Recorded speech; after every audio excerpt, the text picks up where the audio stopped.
Let's take a look at how the defending champions will be faring in their group. France in Group D, alongside whoever wins in the playoff there, Australia, UAE or Peru.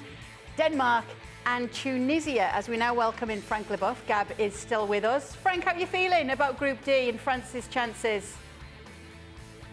With all due respect to all the opponents of France, I feel comfortable, I would say. You know, it should be not easy, but it should be easily doable. Denmark, as almost always in the World Cup, we have to confront them. It was the case in 2018. It was the case in '98 as well, and 2002, I think. And it's funny because the Group C of France in Russia is almost the Group D that we're going to see in Qatar, because Denmark was already there. Australia, Peru possibly is going to be there as well. And so we all know our opponents, except maybe Tunisia, who is kind of a neighbor for us, but kind of a mystery for myself. But I have to say that overall, we are happy with the draw. You're happy with it.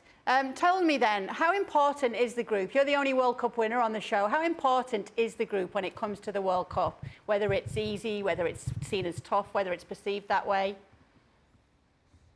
Well, I think it's important to get into the event, and even if it's an easy group, you prepare yourself for more difficult events and games. And it was the case for us when in '98 we played South Africa. Then the second game we play Saudi Arabia, and we finished the last game against Denmark, which was maybe the toughest one.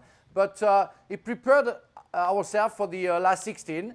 And you know, I'm not against. And I know we talked with Germany yesterday about the fact that it's nice to have an easy group. No, to have a tough group. Sorry, I'm good with an easy group, because again, you prepare for the event and you prepare the group for future who can be more difficult.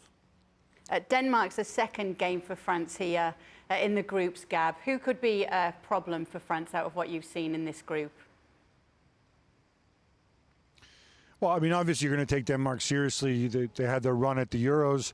Talk about fairy tale and everybody rooting for everybody. I think everybody's going to jump on the Christian Eriksen bandwagon. He talked about this being a dream, being back at the World Cup.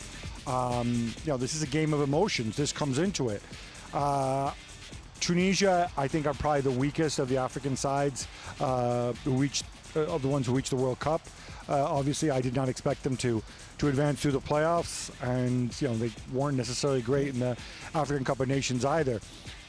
Maybe the threat comes from whoever qualifies out of UAE, Australia, and possibly Peru. And the reason I bring up Peru is that, you know, Ricardo Gareca's got that kind of magic that he seems to be able to whip out and trip people up at certain occasions. So I don't think you look past Peru, but on paper, it's certainly Denmark and France. Stevie, we were talking yesterday and there was a big debate about it as to whether an easier group or a tougher group is the best thing to have. Where do you stand on it? Come on, who says a tough group's a good start? Well, we defined it as the younger generation say a tougher group, and the older generation say... Absolutely not. Listen, you always talk about building into a tournament, and when you're building into a tournament, that means that when you get out the blocks, you're not at your very best. And so if you've got a group that you should win comfortably, then you don't have to be at your very best. But then have you not been tested?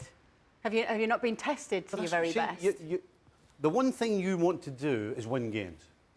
Regardless of how you play, if you keep winning games, you're going into the next game, and the only thing in your head is, we're not going to lose. We've just won. We've won again. We're through the group. We've won the group. I don't care who we're playing. That's the sort of attitude that builds up when you're winning games. So you don't want to start off with a loss against a good side, because then all the questions start. Oh, are we good enough? Then you've got teams like England and France, the press will get after them all. You're getting carried away, you know, you're taking your eye off the ball. You don't want any of that nonsense. You want to win your group comfortably and then go into the knockout stages without a whimper, without any even saying a word. Well, you're supposed to be there, you're a good team, and you've got there. That's all you want. You don't want this playing against Germany's and Portugals and all this nonsense. Absolutely not. Anybody that wants the tough group needs to take a rain check, if you ask me. But I mean, like we were saying yesterday, you do have to beat the best teams to win the World Cup in the end. Is there a danger with an easier group, Frank, that complacency could set in? No, I'm 100% with Stevie. You know what you want? You want to, after 2 games, you want your 6 points, to be allowed to play the B team, to rest the A team, and to face the last 16 in the best fitness that you can. You don't care. You're not there to beat the best team. You're there to win the World Cup. The opponent doesn't matter. And if it's only, and you play like 7 easy games and win the World Cup, you're champion of the world, and you don't care about what other people think.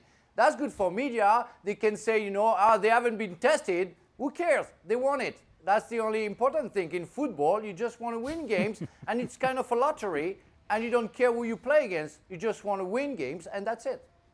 Frank, I would like to tell you that you guys are no longer second favourites solely with the bookmakers. So Brazil were favourites, France were second favourites, but now England are sharing that spot with you. What do you think of them jumping up to the same chances as you guys?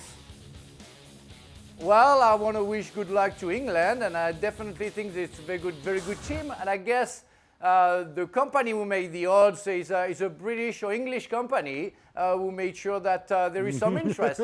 So I don't know what to think about it, you know, and I think people could laugh about that. And it's always due respect to England, but no respect for the odds and the company who made it, because I'm pretty sure that England knows that they don't deserve to be in the second position. And it's not because France is third. If France would have been 8 and England would have been second, I would have said the same. I think you have other teams. When I see Argentina winning the how do you call that? The tournament like a year ago, being after England, it's beyond me. I don't understand. Well, thank you very much for watching ESPN FC on YouTube. For more sports highlights and analysis, be sure to download the ESPN app. And for live streaming, premium content, and of course, ESPN FC 7 days a week, subscribe to ESPN Plus.